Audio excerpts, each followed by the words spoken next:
Pour être un bon fossile, il faut être mort et c'est bien la moindre des choses. Tous les squelettes que vous voyez dans les musées appartiennent à des animaux qui sont morts, se sont décomposés, puis dont le squelette a été fossilisé au fil des millions d'années. Pourtant, il existe bel et bien une catégorie de fossiles qui ont été faits durant le vivant de l'animal, et ces fossiles, ce sont les empreintes de pas. Les empreintes de pas ont été faites par des animaux vivants pendant qu'ils marchaient alors que leur chair recouvrait encore leurs os, et sont par conséquent de véritables fossiles vivants. Bonjour à toutes et à tous et bienvenue pour ce petit cours de lecture d'empreintes de pas où nous allons aujourd'hui parler des empreintes de pas de Laetoli qui nous viennent de Tanzanie et qui datent de 3,6 millions d'années. Alors ce que vous voyez en face de vous, eh bien il s'agit en fait d'un modèle 3D que j'ai réalisé par photogrammétrie. Alors la photogrammétrie, c'est une technique qui permet de reconstituer un modèle 3D à partir de simples photos.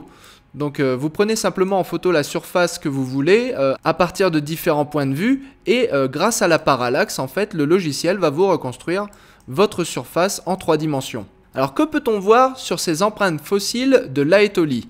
Eh bien on peut voir deux pistes parallèles les unes aux autres. Et la première chose qu'on peut dire à partir de ces deux pistes, c'est qu'il n'y a que des empreintes de pieds.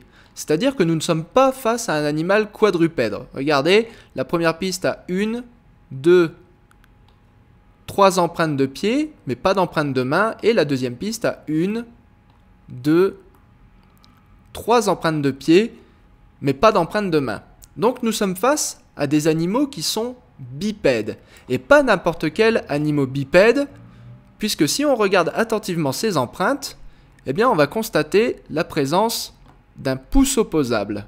Donc là, si vous regardez bien cette empreinte, vous voyez ici le talon, le paquet d'orteils et ici un pouce très nettement opposable. Ça se voit encore mieux quand on utilise, vous voyez, quand on utilise la vision sans texture. Donc sans la texture, on voit très bien le talon, l'arc du pied et le pouce opposable avec ici le reste des orteils. Ici, on voit le pouce opposable là. Et ici, on voit le pouce opposable là. Et sur les grandes empreintes, on peut aussi voir un pouce opposable là, un pouce opposable ici, et un pouce opposable là. Et quels animaux sont des animaux avec des pouces opposables aux pieds? Ce sont les singes.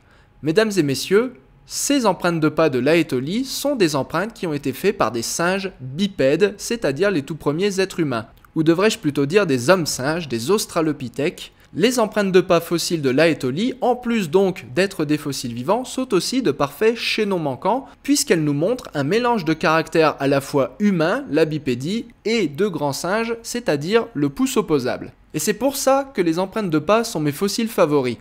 Et je vois ce que vous êtes en train de vous dire. Vous êtes probablement en train de vous dire que les chimpanzés aussi sont capables de marcher debout et qu'il pourrait tout aussi bien s'agir d'empreintes de pas de chimpanzés qui a marché de façon bipède sur une très courte distance.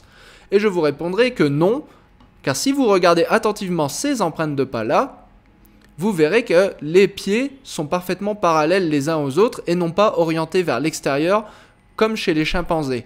Donc non, il ne s'agit pas d'un grand singe qui se serait mis à marcher droit sur une courte distance. Il s'agit bel et bien d'une piste où l'on retrouve toutes les caractéristiques d'une bipédie obligatoire, donc une bipédie humaine, mais avec un pouce opposable. Et puisqu'on parle de ce pouce opposable, j'attire votre attention sur cette empreinte-là qui nous raconte une très belle histoire.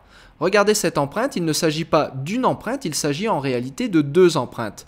On voit ici la grande empreinte, avec ici les orteils et on redescend jusqu'au talon. Et on voit ici une petite empreinte à l'intérieur de la grande empreinte, avec son pouce opposable aussi et ses propres orteils et son propre talon.